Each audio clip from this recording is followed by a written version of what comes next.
Welcome, everybody, to the Tony's Picks Look Ahead show here with Alessandro, yours truly. Welcome here. Before we get started, of course, like and subscribe. On the road to 100,000 subscribers. Appreciate everybody tuning in for tonight. We had a pretty, what do you call it? I guess 50-50 weekend at best. UFC was rough. All the other sports was not too bad. But yeah, it was brutal. But we're gonna give you guys some look aheads tonight here for Monday tomorrow. We have NBA, college basketball, a small college basketball really, and NHL of course. And we'll break down that Monday nighter. I do have some soccer, so plenty of action here to get into. So without further ado, let's get started. First game here, Kings and Pacers. Pacers laying 3.5 points here to the Kings. Let's get here into the injury report in this one. What do you call it? Plenty of pieces still gone on this Indiana team. Right. We have, what do you call it? Obviously, Jackson, Jones, Shepard, Neesmith, and Toppin still out. And then Schroeder game time, Keegan game time, and Sabonis is still out. I don't know. At the end of the day, tough to want to choose a side with either of these teams struggling out the gate. A 5-18 and a 6-17. Both of these squads here. I don't know. To me, the only guy that's able to score right now out of the Kings, at least perimeter-wise, has been Zach LaVine.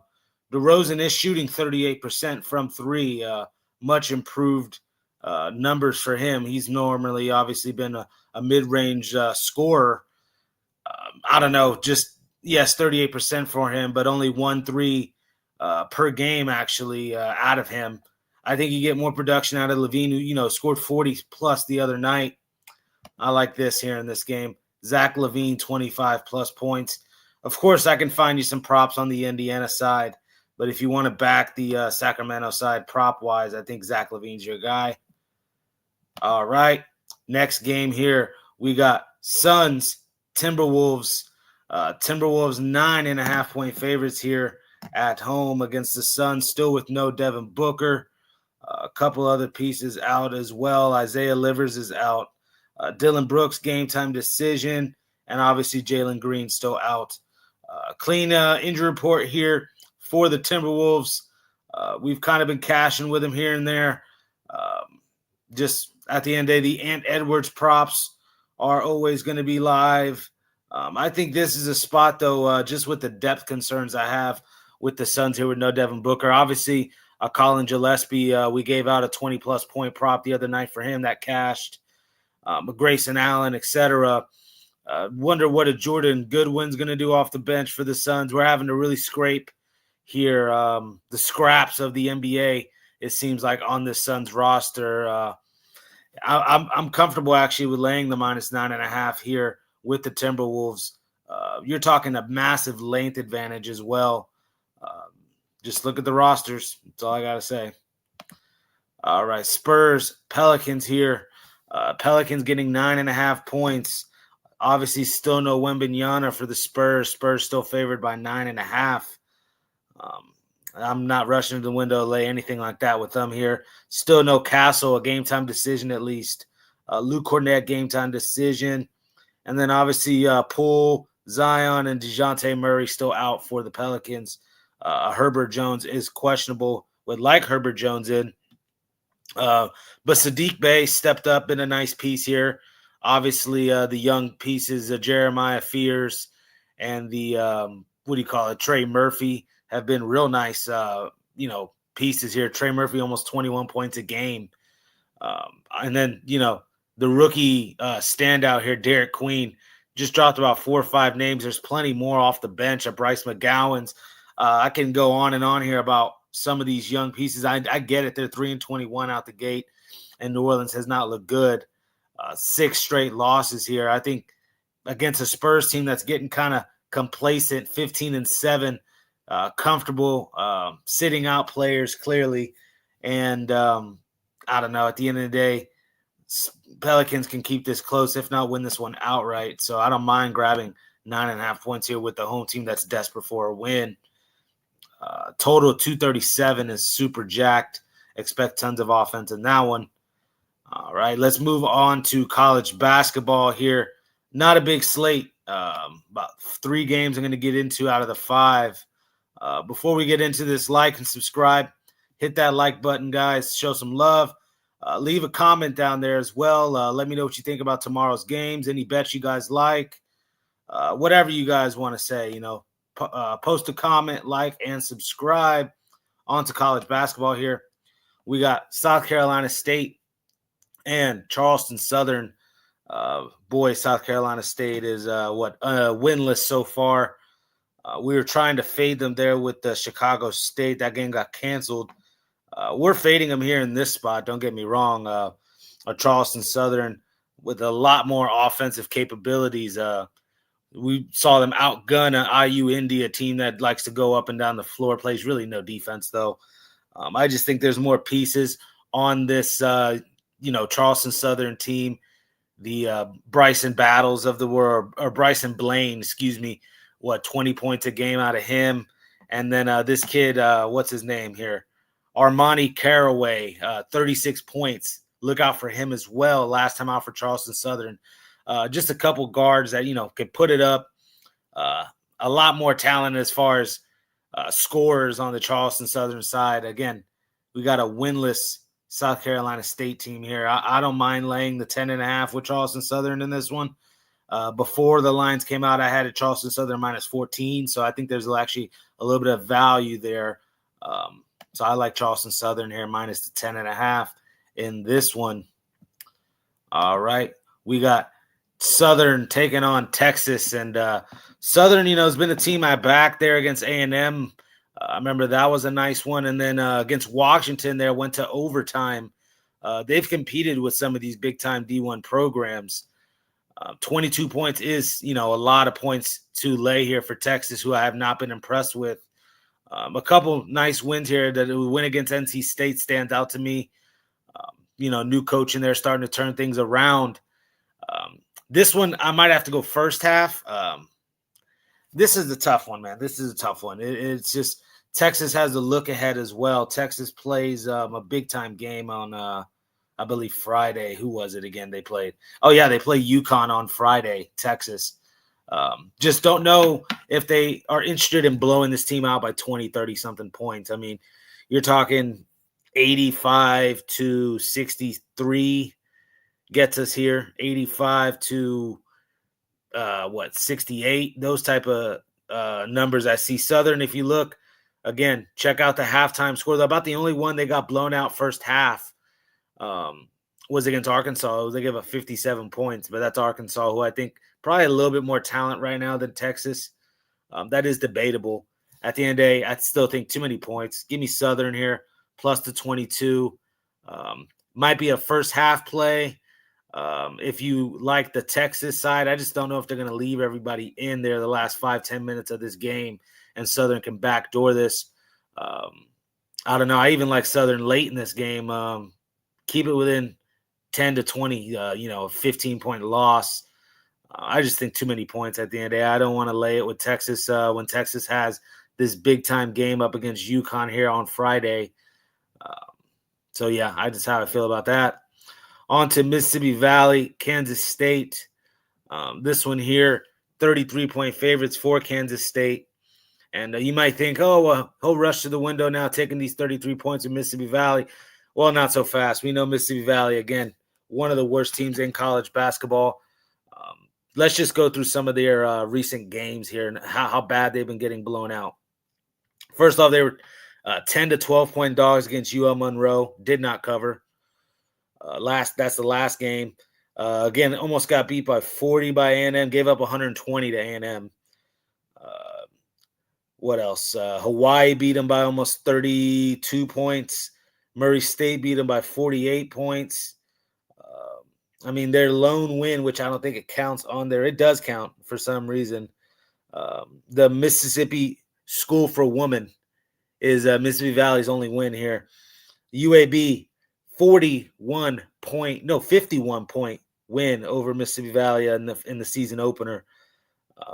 Yeah, I just think, PJ Haggerty, the rest of this roster as well on Kansas State, if they want to take away Haggerty, who's averaging almost 23 points a game, this Bashir, Johnson, Castillo, all three of those guards shoot over 38% from three. I think Kansas State can name their score. They have not been playing well as either. Outright loss to Bowling Green sticks out. The Seton Hall loss last time out. And then, a loss to Indiana, Nebraska. I mean, they've been 4 losses in a row. I think this is a bounce back, get right spot against a terrible Mississippi Valley team. I'm not mad at laying the minus 33 here in this one. Again, not a lot of action today, so we got to get what we get. You could say Kansas State has a look ahead on Saturday to Creighton, but they're just playing so bad right now. They need to go out and beat up on somebody. I like Kansas State here, minus the 33. Again, those 4 guards are going to have a field day here shooting against this team. Kansas State, they're big. We got some hockey here we're going to break down. Hockey here, Lightning and Maple Leafs. Super good game here in this one. Lightning haven't been playing the best of hockey either. And Maple Leafs, you know how they are, a 50-50 team at best. They love to burn my bankroll, those Maple Leafs. Let me put it that way. This game, though, I don't know. The travel spot for Tampa I'm not in love with because, I was looking to back Tampa. They just haven't been played. They lost 2 games at home there like that. 2 out of the 3 were to the Islanders. Islanders are, playing a little bit of better hockey right now than what the Lightning are. And then you look at the Maple Leafs. They, got everybody back. The Canadians owned them, clearly. Last couple times here against the Canadians had not been able to get the wins. But, a 5-1 win against Carolina is nice. A 4-1 win against Florida is nice. I can make cases for both sides. Let me be real. Kucherov banged up. We'll see if he plays here for the Lightning. A couple other pieces on both sides, again, still banged up. Prop in this game, I'll wimp out instead of giving you guys a side. I love this prop. Brandon Hagel over 1.5 points. 5 points in the last 5 games. I get it. That's only 1 point per game. But you look there at the end of the month of November there, it was 4 points, 3 points, 2 points, 4 points. This guy's a very capable scorer, second leading scorer on this Lightning team behind Kucherov, who I said's banged up. We'll see how he looks on the ice. Either way, I think there's plenty of pieces on both sides for offense. I see this total at 6. Here's just a prop in this one. Again, Brandon Hagel over 1.5 points at plus 200. Plenty of value there that I like. On to the Kings and Mammoth. Kings took care of business there at home against the Blackhawks there in a quick, short turnaround revenge spot. Kings normally play the better hockey on the road. That's been the trend with them here the last couple of seasons. Playing the Mammoth here, who are the slight favorites, I guess, due to just the more complete roster, more capable scorers, about 5 or 6 guys here near 20 points. You look at the Kings, nowhere near that. But again, playing some solid hockey, at least recently. Just the one game I'm talking about against the Blackhawks to bounce back. That some good momentum. And then what I was trying to actually say is the history between these Kings and Mammoth is one-sided here. Kings 9 wins, 0 losses. Last 9 here against these Mammoth. I can only look the Kings way. Kings minus 105. And a bonus prop I put for you guys, Quentin Byfield over 0.5 point at minus 125. Leads the team in assist. I think third or second in points on this Kings squad. The 23-year-old big 6'5" winger. On the wing there. 6'5" type kid for the Kings here. Quentin Byfield over 0.5 point, minus 125. And then again, the Kings get it done here, playing some good have some good momentum going. And again, recent history trends to the Kings on the road. Yeah, I like that a lot here. Give me the Kings. All right, we got the Wild. One more hockey game I'll give you guys here. Wild and Kraken. Just haven't been betting the Kraken at all this year, and it's treated me well. have no problem stepping in front of him with my Wild, who, cashed us out a couple times here recently. The 1-0 victory a week or so back against the Oilers stands out. Way too many goal scorers compared to what the Kraken have to offer. Kaprizov, Aboldi, Erickson, etc. The rest of this Wild crew, give me the Wild here minus 130 at what feels like sort of a cheap price in the first matchup between these two of the year. Give me the Wild here minus 130. All right, we're going to get into some Monday Night Football, guys. Real quick, like and subscribe. Like and subscribe, giving you guys these free picks here on Tony's Picks Look Ahead show for tomorrow. Post in the chat as well how your guys' day was. Let me know what you guys are on, etc. But for this one here, Eagles-Chargers, good Monday nighter. Josh Herbert here with the hand injury. It is his left hand. We'll see how he looks. It shouldn't affect him throwing the ball, obviously, maybe with the handoffs and, quarterback-center exchange. But I actually kind of think we'll see some offense in this one. Both of these defenses are banged up when you look at the injury reports. And then I expect Jalen Hurts to eventually turn it around. I mean, I've ragged on him enough on how bad he's looked this year from the pocket. There's just been some miscommunications as well. There was one big time there with Devontae Smith last week. But I think they, patch everything up. The Eagles 8-4 still after this up and down year. It feels like it's been for them. I think a little bit healthier right now than the Chargers. Hampton is expected to go for the Chargers. First game back in a while here off IR. Vidal's kind of stepped in nicely for this Chargers run game. Still, they need Hampton. They need, a lot of production out of this run game. It'll help Herbert ease into things against this. Again, Eagles secondary is one of the best. Kenyon Mitchell back there, obviously Cooper DeJean, Reed Blankenship, the rest of this crew. I like the Eagles defense a lot. But the problem is I just think maybe 20 points or 17 points you need out of the Chargers for us to get this one over. I'm expecting a big day out of A.J. Brown and Devontae Smith here. I like the A.J. Brown prop at about, I think, almost plus 200 for him to get in the end zone. Broke through last week, a 10-catch, 130-yard performance there, 2 scores.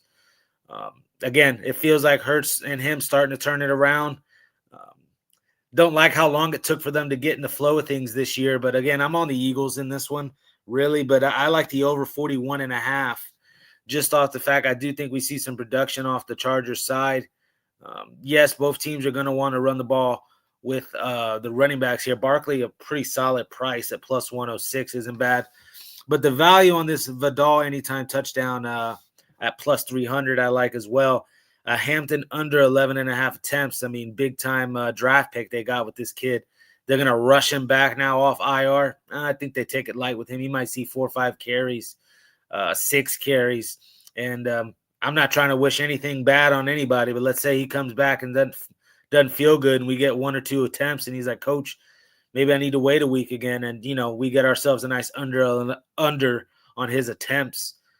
Might be fishing, but I'll keep trying here. I like the over at the end of the day. I do think plenty of offense in that Monday nighter. Line moves as well from 45 down to 41. Public all over the under. I get it. 2 teams known for defense, and running the football, but not a big total here for us to chip at. So I like the over there. Going on now into some soccer and the night off here for anybody interested in the soccer. We got Man United at Wolves.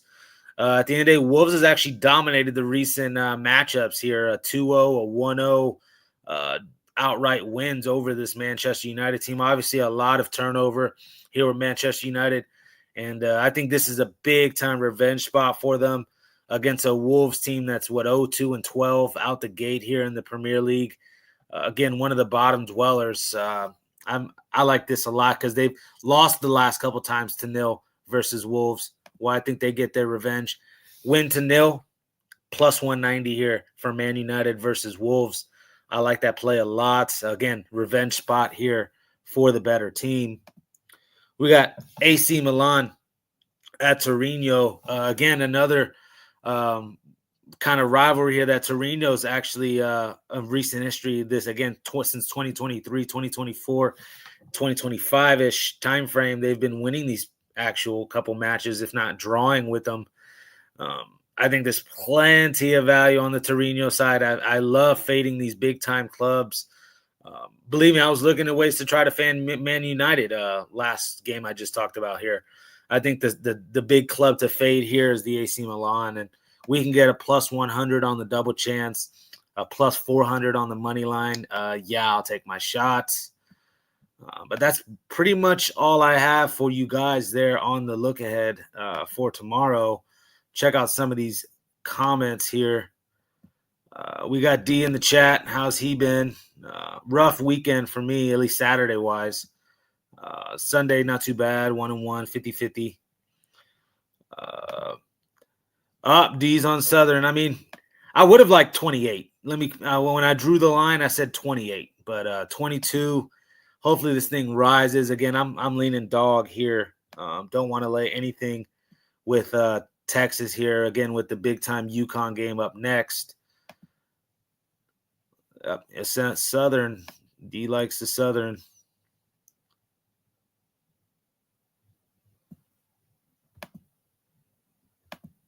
Yeah. Kansas State as well. Losing to, what do you call it? Bowling Green we're talking about. But I still like Kansas State to whoop up on Mississippi Valley. Would you take Devontae Adams over 56.5 or A.J. Brown over 60.5? Devontae Adams. That's Chargers. I mean, that's Rams, brother. This is Chargers. So, I mean, just off technicality, I'd go with the A.J. Brown. I think Devontae and A.J. Brown have big days. But, yeah, that's all I got to say. Salute to Tony's Picks. Yes.